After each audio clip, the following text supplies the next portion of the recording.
दोस्तों, प्यार की सरहदें कहानी के छठे एपिसोड में आपका स्वागत है। अगर आप इस चैनल पर नए आए हैं तो चैनल को सब्सक्राइब कर लीजिए और वीडियो को लाइक भी जरूर कर दीजिए। चलिए कहानी शुरू करते हैं। अमृता ने काम लगभग पूरी तरह संभाल लिया था और वो वहीं पर शिफ्ट हो गई थी। रूह के घर पर वो अनकंफर्टेबल फील करने लगी थी, लेकिन अयान को वहाँ बहुत अच्छा लगता था। अमृता ये समझ रही थी कि वो उसे अयान को वहाँ पर जाने से कभी नहीं रोकेगी। अमृता बैठी कुछ फाइलें देख रही थी। एक स्टाफ भी वहां पर उसकी मदद कर रहा था। मैम, अमृता उसकी तरफ देखकर, क्या हुआ? मैम, वो अयान का एडमिशन फॉर्म इनकम्प्लीट है। अमृता, क्यों, क्या हुआ? इसके फादर का नाम आप लिखना भूल गई है शायद, आप देख लीजिए। स्टाफ की बात सुनकर अमृता के चेहरे के रंग बदल गए थे। वो उसकी ओर देखकर बोली, थैंक यू याद दिलाने के लिए, पर मैं भूली नहीं, जरूरी नहीं समझा। मतलब? स्टाफ ने सवालिया नजर से देखते हुए पूछा। अमृता, मतलब मैं जरूरी नहीं समझती। अयान सिर्फ मेरा बेटा है, उसकी माँ मैं हूँ और पिता भी। मगर मैम, ये जरूरी है। जो रूल है वो सबको फॉलो करना ही पड़ता है। कोई जरूरी नहीं है, ये सब रूल हमने ही बनाए हैं और वक्त आने पर बदले भी जा सकते हैं। आवाज सुन दोनों दरवाजे की तरफ देखते हुए करुणा जी वहां खड़ी थी। वो अमृता को देख हल्के से मुस्कुराई और अंदर आकर बैठ गई। जब बच्चे की पूरी जिम्मेदारी उसकी माँ उठाए, फिर बाप का नाम क्यों दे? इस फॉर्म पे पिता की जगह माँ का नाम रहेगा। अब जाओ। करुणा जी के कहने पर स्टाफ मेंबर वहां से चली गई। उसके जाने के बाद करुणा जी ने कहा, मैं यहाँ बैठ सकती हूँ मैम? अमृता, करुणा जी, कितनी बार कहा है आप मुझे मैम मत बोलिए, मुझे अच्छा नहीं लगता। करुणा जी मुस्कुराकर, ठीक है, नहीं बोलूंगी, लेकिन एक सवाल पूछूं तो जवाब दोगी? अमृता ने कहा, पूछिए। अयान तुम्हारे पति की संतान है या तुम्हारी प्रेमी की? अमृता चौंक कर उसकी ओर देखती है। हैरान न हो, मैंने जब तुम्हें पहली बार देखा था तभी मुझे लगा कि तुम्हारी इन खाली आंखों में बहुत कुछ देखने को मिला है। देखने में तुम शादीशुदा तो नहीं लगती। अगर तुम नहीं बताना चाहती तो कोई बात नहीं, लेकिन ये याद रखना मैं कुछ गलत नहीं समझूंगी। अमृता गहरी सांस लेते हुए, क्या फर्क पड़ता है करुणा जी कि वो मेरे पति की अमानत है या मेरे प्यार की निशानी? किसी भी सूरत में हमारी किस्मत तो नहीं बदलने वाली। वैसे भी लोग जायज या नाजायज का टैग बच्चे पर लगा ही देते हैं, जबकि ये टैग तो माँ बाप पर लगना चाहिए। जिस इंसान ने एक दूध पीते बच्चे को मरने के लिए छोड़ दिया, वो मेरी नज़र में हर रूप में नाजायज है। और ऐसे पिता की न मेरे बेटे को जरूरत है और ना ही मुझे। करुणा जी, सच कहा तुमने, इस बात से कोई फर्क नहीं पड़ता। और एक बात, तुम बहुत अच्छी माँ हो, ये बात तुम्हारे बेटे के संस्कार में दिखता है। अमृता मुस्कुरा देती है। करुणा जी, वैसे तुम्हारी उम्र क्या है? अमृता हैरानी से, अब ये सवाल क्यों? करुणा जी, ऐसे ही, तुम्हें देखकर मुझे अपनी बेटी की याद आती है, इसीलिए पूछ लिया। कहाँ है वो? अब इस दुनिया में नहीं है, 3 साल पहले ही छोड़कर चली गई। अमृता, आई एम सॉरी, पर क्या हुआ था उन्हें? करुणा जी ने कहा, किसी से प्यार कर बैठी, उसने चीट किया और वो बर्दाश्त नहीं कर पाई। और अमृता उनके कंधे पर हाथ रख देती है। करुणा जी उसे देखकर, तुम्हें देखा न तो लगा जैसे कि वो ही सामने खड़ी है, तो अपनी बेटी ही समझिए मुझे। समझ लीजिए कि वो मेरे रूप में वापस आ गई। और हाँ, आपने पूछा ना, तो 28 साल की उम्र है मेरी। इतनी उम्र की बेटी चलेगी ना आपको? करुणा जी अपनी आंखों की नमी साफ करते हुए हल्के से हंस देती है। चलेगी, बिल्कुल चलेगी। वो उसके गाल को छूकर बोली। अमृता, अच्छा, मुझे आज जरा मार्केट जाना है, तो मैं रूह को साथ ले जा रही हूँ। शाम तक आ जाऊंगी, तो काम आप देख लीजिएगा। ठीक है। थोड़ी देर में अमृता अयान के साथ बाहर आती है। उसी समय एक गाड़ी अंदर आती है। अमृता ये देखकर, ये गाड़ी किसकी है? शायद कोई किसी काम से आया हो, जाकर देखती हूँ। वो अंदर जाने लगी तो अयान उसका हाथ खींच लेता है। मम्मा, कहाँ जा रही हो? चलिए ना, देर हो रही है मैं। अमृता, हाँ बाबा, चलती हूँ। वो करुणा जी तो है ही, वो देख लेंगी। अमृता रूह के घर पहुंचती है और फिर दोनों वहां से मार्केट के लिए निकल गए। राजवीर समीर, तुझे नहीं लगता कि तू आशी के साथ गलत कर रहा है? जो कुछ भी हुआ हो, पर उसमें उस बेचारी की क्या गलती है? जानता हूँ, और कोशिश भी करता हूँ कि उसके सामने नर्म होने की। जानता हूँ उसकी कोई गलती नहीं, पर क्या करूँ? जब भी उसे देखता हूँ, उसकी बातें सुनता हूँ, सब भूला हुआ सामने आ जाता है। वो धोखा, अपनी गलती सब, ऊपर से उसका व्यवहार एकदम अपनी माँ जैसा ही है। समीर, नहीं राजवीर, वो दिखती बेशक अपनी माँ जैसी है, पर उसके तेवर तेरे जैसे हैं। तेरा ही गुस्सा और तेरी ही बोली बोलती है वो। तो भूल क्यों नहीं जाता उसकी माँ कौन है? बस इतना याद रख कि वो तेरी बेटी है, वरना कहीं ऐसा ना हो कि ये रिश्ता भी तू खो बैठे। समीर, मीटिंग कितने बजे की है? राजवीर ने बात बदल दी।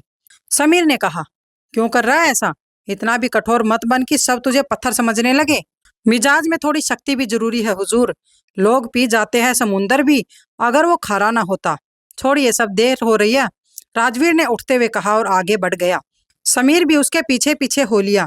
अमृता और रूह वापस आते हैं। आते वक्त अंधेरा हो चुका था। रूह उसे रोक लेती है कि खाना खाकर जाए। अमृता उसकी बात मान लेती है। सब साथ बैठकर डिनर करते हैं। अमृता जाने लगी, तब रूह ने रोकते हुए कहा, रुक, हम भी साथ चलते हैं। तुझे वहां छोड़ भी देंगे और हमारी वॉकिंग भी हो जाएगी। क्यों करण? बिल्कुल, मैं भी यही कहने वाला था। माना थोड़ी ही दूर है, पर अंधेरा हो चुका है, अकेले जाना सही नहीं है। अमृता कुछ नहीं कहती है। सब साथ में मिलकर निकल पड़ते हैं। करण अयान को गोद में उठा लेता है। उसकी आंखें बंद हो रही थी तो वह उसके कंधे पर सर रख देता है। सब चलते हुए बातें कर रहे थे। रूह, अमृता, तुझे याद है कई बार हम चोरी छुपे इसी तरह हॉस्टल से भी निकलकर शहर घुमा करते थे? अमृता, हाँ याद है, पर यह सब तेरा और दिया का प्लान होता था। मुझे तो जबरदस्ती शामिल होना पड़ता था तुम्हारे साथ। दोस्ती जो की थी तुमसे। हाँ, तो उसी के कारण तू थोड़ी सी बदली थी, वरना तो एक नंबर की बोरिंग थी तू। हर समय बस एक जैसा एक्सप्रेशन रहना तेरे चेहरे पर। अमृता उसे आंखें छोटी करके देखती है। बिल्कुल ऐसा देख रहे हैं करण, बिल्कुल ऐसा ही एक्सप्रेशन होता था इसके फेस पर। करण ये सब सुनकर मुस्कुरा देता है। अमृता भी मुस्कुरा देती है। पर हाँ, जब तू कभी कभी ये मुस्कुराती थी ना, कसम से यार, तो उस पर प्यार बहुत आता था। सच कहूं तो कई बार लगता था कि काश मैं लड़का होती तो तुझे प्रपोज दे मारती। अमृता उसे देखकर, कुछ भी यार। रूह, अरे सच्ची, कोई भी लड़का तेरी जैसी पार्टनर ही चाहेगा, जो बोले कम और सुने ज्यादा, है ना करण? ये भी मुझे यही कहते हैं कि अगर मुझे पहले पता होता कि तू इतना ज्यादा बोलती है तो मैं तुमसे शादी कभी नहीं करता। करण, हाँ, पर अब तो शादी हो गई ना, तो ये फायदा सोच कर। हाँ, लेकिन फिर मौका मिला तो अच्छे से पता कर लूंगा पहले ही। ये सुनकर अमृता रूह की तरफ देखती है, जो आंखें फाड़ फाड़ कर करण को ही देखे जा रही थी। ये देख अमृता जोर से हंस पड़ी। दोनों का ध्यान उसकी ओर गया तो अमृता खुद को शांत करते हुए बोली, सॉरी, पर आप दोनों को देखकर रोक नहीं पाई मैं। रूह उसे साइड हक करके, तुझे हंसते देख मुझे बहुत अच्छा लग रहा है। सच में यार, राजवीर सर कहते थे कि तू हंसते हुए बहुत प्यारी लगती है, क्योंकि कभी कभी हंसती है ना, और शायद इसीलिए ही उन्हें तुझसे प्यार था। रूह एक्साइटमेंट में बोले जा रही थी। उसे एहसास भी नहीं हुआ कि अमृता का चेहरा उतर आया था। अमृता एकदम से बोल पड़ी, रूह, हम पहुंच गए हैं। इतना बोल वो अयान को लेकर तुरंत अंदर चली गई। रूह को एहसास हुआ कि वो क्या बोल गई थी। उसे खुद पर बहुत गुस्सा आता है। वहीं करण को उसे समझ में नहीं आता कि अचानक से अमृता को क्या हुआ। वो रूह की तरफ देखता रह गया, जो चेहरा लटकाए खड़ी थी। वो उससे पूछता कि क्या हुआ रूह? उसने हल्का मुस्कुराकर नाम में अपनी गर्दन हिला दी और कहने लगी, चलो चलते हैं वापस। अमृता अपने कमरे में आकर अयान को बिस्तर पर सुला देती है। उसका मन अशांत था। वो वॉशरूम में जाकर अपना चेहरा अच्छे से धोकर वापस आकर अयान के पास लेट गई।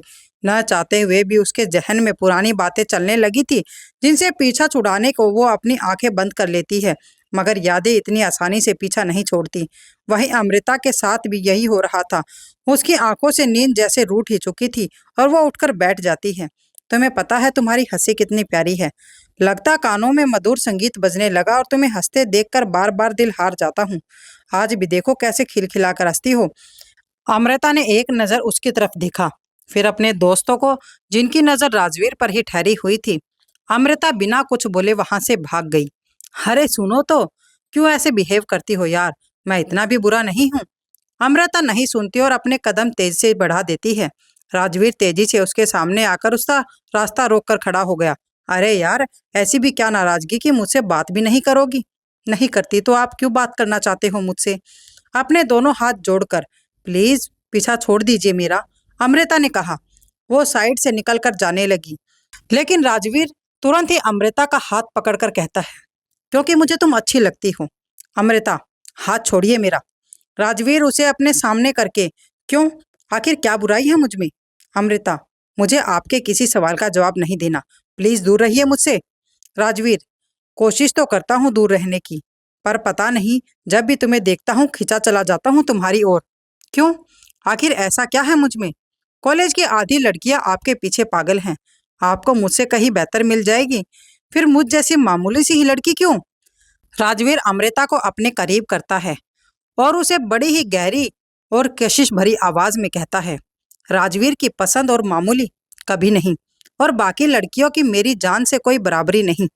जो बात तुम में है वो किसी और में नहीं, लेकिन तुम ये नहीं समझ सकती, क्योंकि उसके लिए तुम्हें खुद को मेरी नजर से देखना होगा। अमृता खुद को उससे दूर करके बोली, आपके कह देने से सच नहीं बदल जाता। कहाँ आप जो सोने के पालने में पले, और कहाँ मैं जिसे जमीन पर चादर तक नसीब नहीं हुई। कहाँ आप लग्जरी गाड़ियों में घूमने वाले, और कहाँ मैं पैदल और बस में धक्के खाने वाली। मेरा और आपका कोई मेल नहीं, इसलिए बख्श दीजिए मुझे, क्योंकि आपसे मेरा नाम जुड़ने पर आपका कुछ जाएगा नहीं और मेरे पास कुछ बचेगा नहीं। राजवीर एक टक उसे देखता रह गया। अमृता उससे नजर फेरकर वहां से चली गई। क्या राजवीर अमृता को मना पाएगा? क्या अमृता राजवीर के प्यार को एक्सेप्ट कर लेगी? दोस्तों, आगे की कहानी जानने के लिए बने रहे हमारे चैनल के साथ। अगर आप इस चैनल पर नए आए हैं तो चैनल को सब्सक्राइब कर लीजिए और वीडियो को लाइक भी जरूर कर दीजिए।